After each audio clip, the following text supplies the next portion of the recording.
हम लोगों ने उसमें कहा कि महिलाओं को आरक्षण मिलना चाहिए, लेकिन अगर उसमें हम लोगों ने यह उदाहरण दे दिया कि आज की तारीख में 39 एमपीज महिलाएं हैं और उसमें मात्र 4 ओबीसी की हैं, अगर हम लोगों ने कह दिया कि इसके लिए आप ओबीसी का भी उसमें एक प्रोविजन कर दीजिए, आरक्षण के अंदर आरक्षण, तो क्या अन्याय हो जाएगा?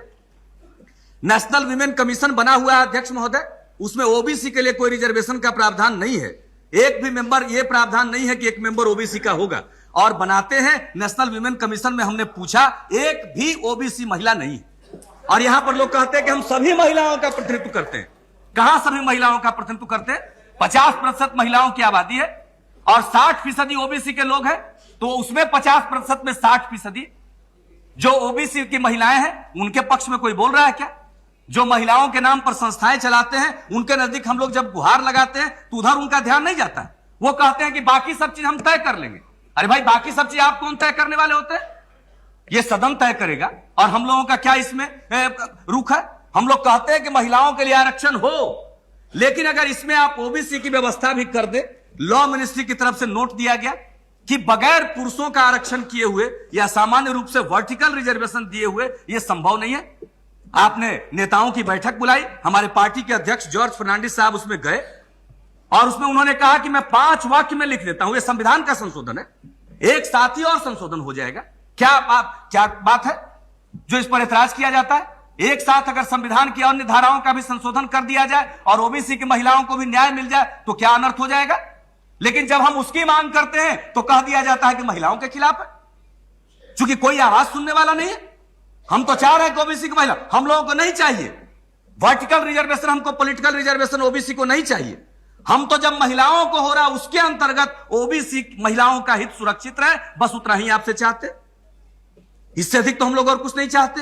लेकिन बहस को उस दिशा में नहीं ले जाया गया। आपको मैं निजी बातचीत का हवाला नहीं देना चाहिए, लेकिन आज जब लॉ मिनिस्टर मुझसे जब मैं मिला तो उनके ऊपर भी था असर था कि मैं इस बात को नहीं समझ रहा था।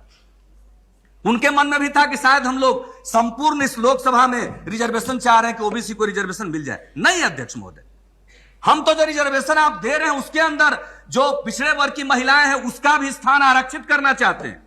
कहीं ऐसा ना हो कि उसके लिए दरवाजा बंद हो जाए और मुझको बोलने के लिए ना कहा जाए टिकट कितने लोग में कैसे लोगों को मिलेगा? Please conclude now. जो आगे रहेंगी, अध्यक्ष महोदय मैं अपनी बात समाप्त कर रहा हूं, जो महिलाएं आगे रहेंगी उन्हीं को टिकट मिलेगा।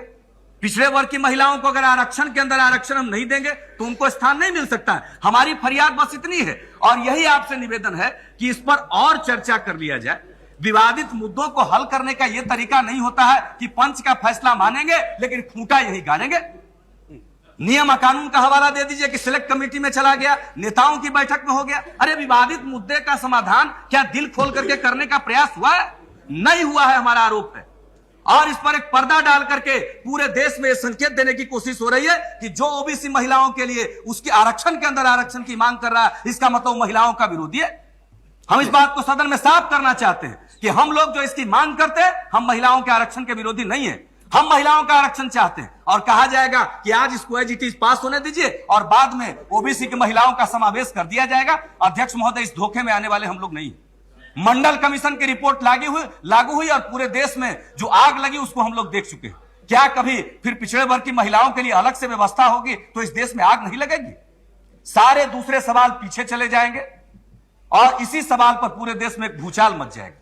इसलिए हम लोग चाहते हैं कि एक साथ कर दीजिए ताकि एक समझदारी हो कि कोई ऐसी बात नहीं की गई जिसमें हम लोग समाज को डिवाइड करना चाहते हैं। और अंत में एक बात मैं कहना चाहता हूं, यह क्रांतिकारी विधेयक हम लोगों का जो प्रस्ताव है, जो करना चाहते हैं, उसकी मूल जो धारणा है वह क्रांतिकारी है, इसको होना चाहिए। इसलिए ऐसे मसलों पर सदन को डिवाइडेड नहीं होना चाहिए।